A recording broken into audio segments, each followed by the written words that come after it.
mang izal kasal anzal reng mai curfew anti lai tuan le na rem lo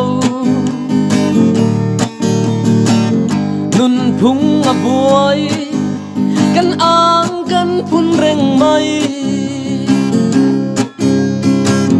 kan ti thei to lai khum kan ben kang ao ao reng mai curfew ati lai tuan le na phal lo chua ruk tum la bolo an pil zeu zeu hey ha hui ha kan ne ta nge nu naw an phun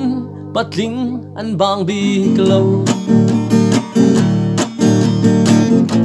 Peter putar nulatang valsenin